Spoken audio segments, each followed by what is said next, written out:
I don't know about you, but I don't like acronyms. Have you ever been in a meeting where they're using lots of acronyms and you don't know what they mean? I went on a hospital board some years ago and they gave me a book of medical acronyms. And it was 40 pages long. And every meeting, Jim Wells, you were there. Every meeting I would go, they would start speaking these acronyms, which was, their very purpose was to keep Wells and me from knowing what was going on. So I became chairman, and I said, I don't have much power, but I've got this. We ain't using acronyms no more. And I said, every time an acronym's used, I'm going to hit the gavel. Took 3 months, but we got rid of them. My term ended, we went right back to them. I'm going to give you an acronym this morning. If anybody knows what this is, you may get to finish the sermon. SPUG. S-P-U-G. You got to be 100 years old to know it. Anybody know it? The Society for the Prevention of Useless Giving. One of the members was President Theodore Roosevelt. It was a group of people in New York City in the early 20th century who thought Christmas had gotten out of hand 110 years ago. And so they formed the Society for the Prevention of Useless Giving. They said, we're far too materialistic. 110 years ago. I read an article in the Kingsport Times News this morning echoing the very same thought. But this was 110 years ago. What is it about our time and Christmas that has become just a tad excessive? The average American family will spend more than $700 this year on Christmas. You may be thinking you wish you were average. But you know, that same time period, the seminary I attended in Kentucky had classes on Christmas Day up until the 1920s. You know why? Because they considered Christmas a popish holiday. So the Baptist preachers had to go to school that day while everybody else celebrated. The Puritans didn't think much of Christmas either. In fact, if you were caught celebrating Christmas in the Puritan time of influence and power, you were given a stern reprimand and you could face corporal discipline. Christmas is quite different today, isn't it? But in the 1860s, it got so out of hand in New York City that there was a movement called Let's Have a Calm Christmas. This is in the 1860s. How come? Because what it had become was this. The lower classes had begun to bombard the upper classes with requests for gifts because they were poor and the wealthy were wealthy. So you've got to give us something. In fact, it became so riotous that some newspapers in New York said it was Christmas had become just like Halloween or New Year's Eve. We're going to talk throughout the month about what can I give him. We'll talk more about that theme next week. But we're going to look at various people in the Christmas story and what they gave the infant Jesus. This morning, we're going to start with the wise men. And we're going to see those gifts that I'll bet you can remember right here in the midst of Christmas buying season. Matthew chapter 2 is where we begin our reading today. Matthew chapter 2 verse 1 reads as follows. After Jesus was born in Bethlehem in Judea, during the time of King Herod, Magi from the east came to Jerusalem and asked, "Where is the one who's been born King of the Jews? We saw his star and when it rose, and we have come to worship him." When King Herod heard this, he was disturbed, and all Jerusalem with him. When he called together all the people's chief priests and teachers of the law, he asked them where the Messiah was to be born. "In Bethlehem in Judea. For this is what the prophet has written. But you, Bethlehem, in the land of Judah, are by no means least among the rulers of Judah. For out of you will come a ruler who will shepherd my people Israel." Then Herod called the Magi secretly and found out from them the exact time the star had appeared and sent them to Bethlehem. Now, just to give you a little point of reference here, the distance from where he lived to Bethlehem was about as far as the distance from Church Circle to Colonial Heights. So it's not a long trip, okay? Go search carefully for the child. And as soon as you find him, report to me that I too may go and worship him. After they heard the king, they went on their way, and the star they had seen when it rose went ahead of them until it stopped over the place where the child was. When they saw the star, they were overjoyed. On coming to the house, they saw the child with his mother Mary, and they bowed down and worshiped him. And then they opened their treasures and presented him with gifts of gold, frankincense, and myrrh. And having been warned in a dream not to go back to Herod, they returned to their country by another route. But I want us to focus on verse 11, the last portion right there. The gifts they gave were significant gifts. Now, were there 3 wise men? We have no idea. We have that tradition because there are 3 gifts. Could have been 12, could have been 2. We don't know. Just a multiple number. Gifts, gold. That's what kings gave kings. Frankincense. Well, an incense that was used in temple worship. Myrrh. Myrrh could be used to prepare a body for burial. It's an odd gift. What are you giving this Christmas? You've probably got a Christmas gift list already. What are you going to give? If you're going to give the 12 days of Christmas, the partridge in a pear tree, 5 gold rings and all that stuff.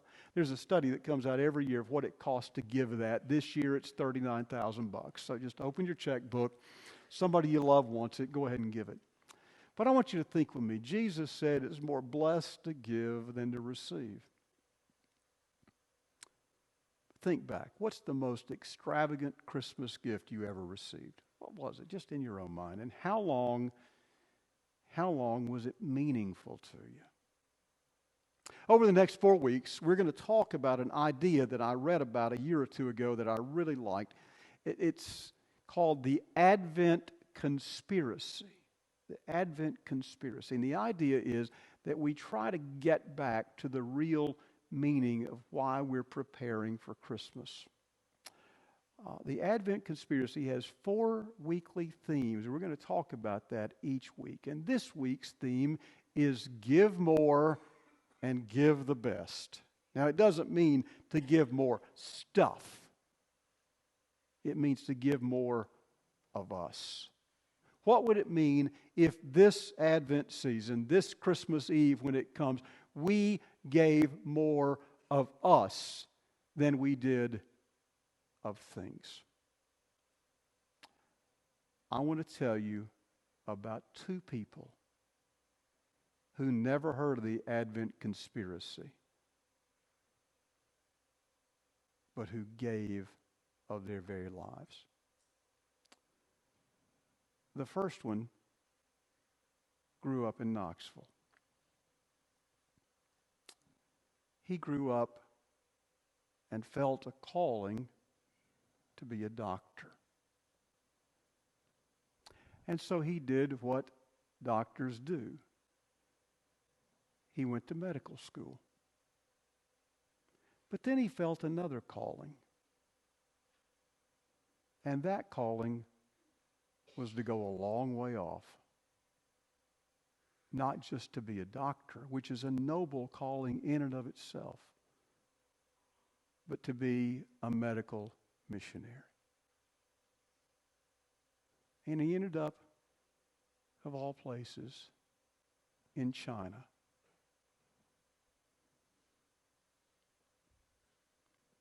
He had been there a little while, and the war ended, and the communists took over. And the word came, you need to leave. You need to leave. You need to get back to the States for your own good. You need to leave. But you see, God had called him there. And he felt like God wasn't through with him yet. And so he stayed. Was imprisoned. And he died. His name was Dr. Bill Wallace.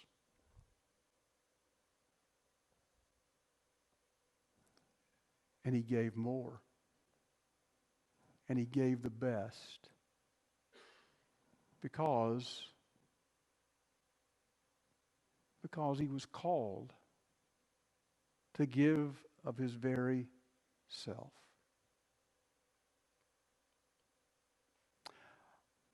I don't know what inspired Bill Wallace, but I know that just a few decades before that, another child of the South had grown up in Virginia. Well, she really didn't grow up a lot. She was 4'9". But she grew up in Virginia, and she was a bit of a rebel. And she got this call to give more. And it took her to China as well, way back in the 19th century. Imagine a 4'9" single woman from Virginia in the back country of China. And that's where she is. That's where she went because she too was called to give more. And she went all the way to China to teach. And she was told, now you can teach the women and children, but you can't teach the men. But there was nobody teaching the men, and she felt like the men needed Jesus too. So she said, that's what I think of you, to her authorities. And she taught everybody. She started writing letters back to America, say, we need some more people over here to tell people about Jesus, so y'all need to give some more money. She was pretty good about that. And she just kept teaching people about Jesus, giving more, giving her best. And a famine came in her part of the country, and she began to give her food away. By the time her supervisors heard about it and found her, she was nearly starved to death. They got her to the coast and put her on a boat. And on Christmas Eve of 1912, she breathed her last breath on this side of eternity. And she passed away. Charlotte Diggs Moon, but those who've been Baptists for a day or two know her as Lottie. Lottie Moon. Like the Magi, Lottie and Bill traveled thousands and thousands and thousands of miles, not to worship the newborn king, but to tell people about him. Because they believed through medicine or education that somebody could learn about the love that first shone forth in Bethlehem. Do you believe that? Do you believe that somebody's life could be richer because they know the real meaning of Christmas?